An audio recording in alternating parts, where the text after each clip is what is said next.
We are taught to view the world through a binary lens of optimism and pessimism. Depending on your perspective, a glass at the 50% mark is either half full or half empty. Achieving genuine growth relies on a different state entirely, maintaining a cup that is completely empty. From early adulthood, we fill our mental capacity with new skills and professional experiences, stacking them like heavy blocks. As these blocks reach the top, they lock together, creating an impenetrable ceiling. Entirely occupied by our own data, we become closed off to outside perspectives. The very expertise we work so hard to display acts as a barrier. The more we focus on showcasing what we already know, the less room we have left to learn. Look at a child listening to a parent describe a new experience. They operate without that mental ceiling. Their approach is defined by awe and a constant stream of questions. They aren't listening in order to find a gap where they can insert their own cleverness. They have no existing knowledge to protect, and therefore no drive to impress anyone. Most of us eventually reach a transition point where that curiosity is traded away.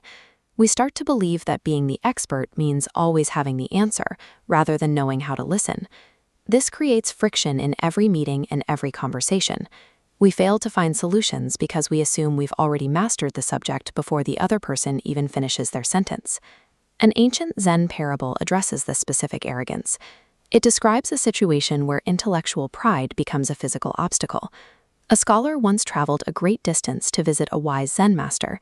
He arrived with a simple request. He wanted to be taught the way to enlightenment. But the scholar didn't actually come to listen. He arrived brimming with complex theories, his own preconceived notions, and rigid academic frameworks. As the master spoke, the scholar repeatedly interrupted. He offered his own stories and countered every lesson with his own expertise, effectively silencing the teacher he supposedly sought.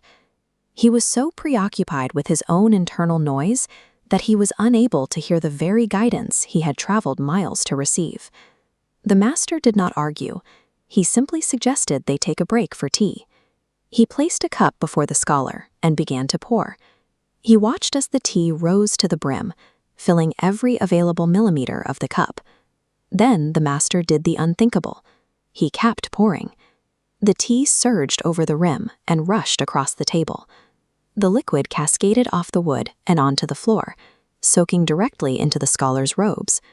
The scholar shouted for him to stop. "The cup is full," he cried. "Can't you see? It can't hold any more." The master smiled and told him that his mind was just like that cup. It was so packed with its own ideas that there was no room for anything else. The lesson was final. Come back to me with an empty cup. In our professional lives, we let the tea pour onto the floor every single day. When we enter a room as the expert, fresh opportunities strike our existing ego and simply shatter. The information is discarded. When the ego occupies every inch of our mental space, there is zero room left for external value. This happens regardless of age or job title. High-level executives are just as prone to the full cup trap as students. Listening is more than a social grace. It is a tactical necessity that clears the space required for your mind to hold something of value. Emptiness is not a lack of skill, it is a deliberate choice. It is the tactical decision to set aside what you know so you can see what you don't. Challenge yourself during your next meeting. Resist the reflex to announce your qualifications or showcase your experience immediately.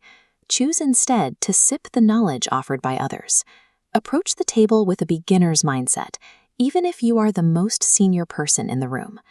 Real mastery is not found in how much you can hold. It's found in the discipline required to empty your cup over and over again.